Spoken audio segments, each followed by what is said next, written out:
I have a personal connection to non-communicable diseases, and that is because my father died in 2001, and he died of prostate cancer.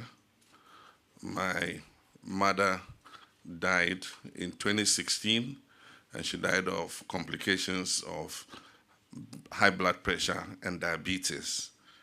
My stepmother died of breast cancer. I lost a friend and somebody who worked for me last year. We celebrated 1 year since she passed. I'm sure most of you know Mawena Dumo. She died of breast cancer. And currently, I have a staff in my office whose son is in his 30s and is on dialysis, is suffering kidney failure. And so these are not things that are far away from us. These are things that are close to us. These are loved ones that we're talking about. And so like Prof. Saite said, we must not see them as statistics. We must see them as real lives that we need to touch and help. But there's the even sadder story of one of my confidants and strong supporters when I started this whole political journey.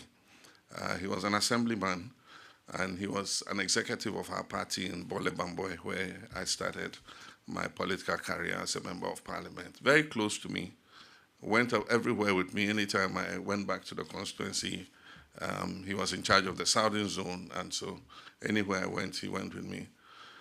And a few years back, he started to have a problem with his kidneys. And so at the time, there was no dialysis north of Kumasi. And so if you had kidney failure anywhere above Kumasi, you had to travel to Kumasi to do dialysis. And so he used to travel from Bole Bamboi like once every week to do dialysis, go back, and the cost was unbearable. I tried to help as much as I could. Eventually, he needed more, dialysis treatment, and so he couldn't be going and coming. So he had to move his whole family to stay in Kumasi, rent accommodation in Kumasi, so that he could be close to Comfort Noche, where he was undertaking the dialysis. Sold his motorbike, sold his TV. And much as I also tried to support, the cost was becoming unbearable. Eventually, he died.